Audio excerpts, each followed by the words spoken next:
আসসালামু আলাইকুম।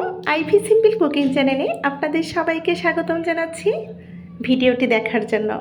আজ আপনাদের সামনে নিয়ে এসেছি দুনিয়ার সবচেয়ে সহজ এবং রুচিসম্মত একটি রেসিপি নিয়ে হাজির হলাম। আশা করি রেসিপিটি ভালো লাগবে। হয়তো ভাবছেন যে ডিম ভাজা দেখানোর কি আছে, খুব সহজ ওয়েতেই করা যায়। আসলেও এই সহজ রেসিপিটা অনেকের কাছেই কিন্তু কঠিন বলে মনে হয়, আর তাদের জন্যই কিন্তু এই রেসিপিটা তুলে ধরার চেষ্টা করেছি। বিশেষ করে ব্যাচেলরদের কিন্তু এটা খুবই উপকৃত একটা ভিডিও। আশা করছি ভালো লাগবে। ভালো লাগলে অবশ্যই পুরো ভিডিও জুড়ে আমার সঙ্গে থাকবেন। তাহলে চলুন দেখি এর মূল প্রস্তুত প্রণালীতে চলে যাই। সবার প্রথমে এখানে আমরা ডিম নেব। তারপর একটা মিক্সার বোল নিয়ে নিয়েছি। একে একে এখানে উপকরণগুলো দিয়ে দেবো। আমি এখানে 6টা ডিম ভাজা করব, সেই জন্য নিয়েছি বড় আকারের 4টা পেঁয়াজ কুচি, আর এখানে কাঁচা মরিচ কুচিয়ে নিয়েছি। অবশ্যই ভালোভাবে নর্মাল পানি দিয়ে কাটার আগে ধুয়ে নেব। তারপর এখানে দিয়ে দিচ্ছি হাফ চা চামচ পরিমাণ করে লাল মরিচের গুঁড়ো, হলুদ গুঁড়ো। এটা দিলে হয় কি সুন্দর একটা কালার চলে আসে, আর লাল মরিচের গুঁড়োটা দিলে মুখের স্বাদটা ফিরে আসে। আর এখানে দিয়ে দিয়েছি 1 চা চামচ পরিমাণ লবণ। অবশ্যই আমরা লবণটা স্বাদ মতো দিতে চেষ্টা করব। ডিম ভাজাতে লবণটা একটু কম দিতে হবে। আমার 6টা ডিম, সেজন্য আমি একটু আনুমানিক করে দিয়ে দিয়েছি। এরপর হাতের সাহায্যে ভালোভাবে সমস্ত পেঁয়াজগুলো চটকিয়ে নেব। তারপর একে একে ডিমগুলো দিয়ে দিচ্ছি খোসাটা ছাড়িয়ে। এই ডিম ভাজাটা কিন্তু গরম ভাতের সাথে খেলে দুর্দান্ত স্বাদের হয়। চাইলে কিন্তু আমরা পরোটার সঙ্গেও খেতে পারি, রুটি পরোটার সঙ্গেও জাস্ট অসাধারণ লাগে। তো এখন ডিমগুলো ফেটিয়ে নিচ্ছি একটা হ্যান্ড উইক্সের সাহায্যে। আপনারা চাইলে হাতের সাহায্যেও করে নিতে পারেন এবং একটা কাঁটা চামচের সাহায্যেও করে নিতে পারেন। তো ভালোভাবে ফেটিয়ে নেওয়ার পর একটা সাইডে রেখে দিয়েছি। এরপর চুলাতে একটা প্যান দিয়ে দিয়েছি।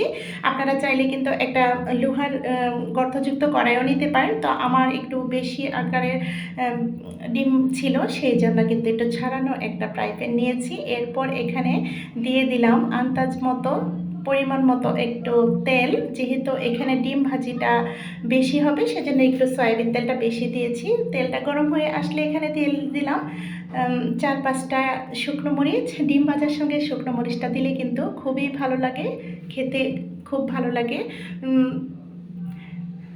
এখন দিয়ে দিয়েছি ডিমগুলো, ফেটিয়ে নেওয়া ডিমগুলো দিয়ে দিয়েছি, আর মরিচগুলো ভেজে উঠিয়ে নিয়েছি। এরপর আমরা একটু ঢেকে দিতে চেষ্টা করব। ঢেকে দিলে হয় কি এটা সুঘ্রাণটা ছড়িয়ে যায় না, এটা ভেতরেই থাকে, সুঘ্রাণটা নষ্ট হয় না। সেজন্য আমরা চেষ্টা করব ডিম ভাজার সময় একটু ঢেকে দিতে। তো খুবই অল্প সময়ে হয়ে যায়। তো এখানে 2 মিনিট পর, 2 থেকে 2.5 মিনিট পর কিন্তু আমি উল্টিয়ে দিয়েছি, দেখতে পাচ্ছেন।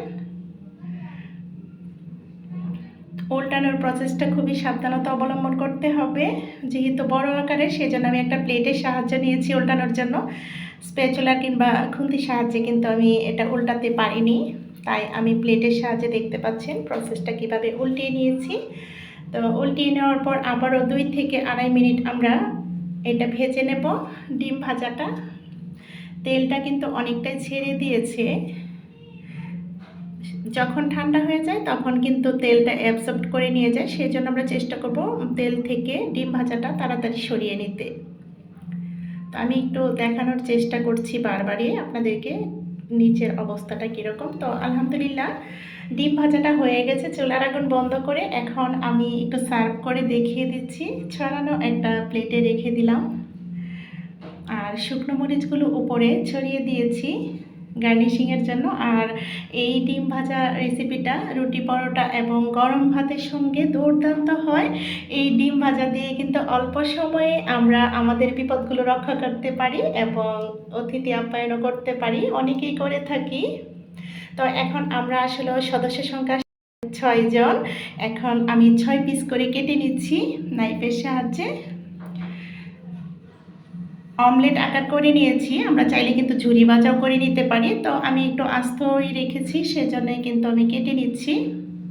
এই সহজ সুস্বাদু ডিম ভাজা রেসিপিটা অনেকে অনেকভাবে করে থাকেন, তো আমি আমার মতো করার চেষ্টা করেছি। আশা করি আপনাদের ভালো লেগেছে। ভালো লাগলে অবশ্যই লাইক কমেন্ট শেয়ার করবেন, চ্যানেলটাকে সাবস্ক্রাইব করবেন, পাশে থাকা অল অপশনটাতে ক্লিক করে দেবেন যেন নোটিফিকেশন সবার আগে আপনার কাছে পৌঁছে যায়। আর যারা এই কাজগুলো করে নিয়েছেন তাদেরকে অসংখ্য ধন্যবাদ ও আমার অন্তরের অন্তঃস্থল থেকে অনেক দোয়া ও ভালোবাসা। আমি কিন্তু এখন গরম ভাতের সঙ্গে ডিম ভাজাটা সার্ভ করে দেখিয়ে দিচ্ছি। খেতে কিন্তু দুর্দান্ত স্বাদের হয়, আমরা কম বেশি সবাই এর সঙ্গে পরিচিত আছি। আর এটা কিন্তু এই ডিম ভাজাটা কিন্তু পান্তা ভাত এবং খিচুড়ির সঙ্গে সার্ভ করতে পারি।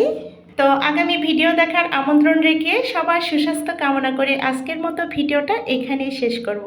সবাই ভালো থাকবেন, সুস্থ থাকবেন, আমাদের পাশে থাকবেন, আমাদের জন্য দোয়া করবেন। আল্লাহ হাফেজ। আসসালামু আলাইকুম।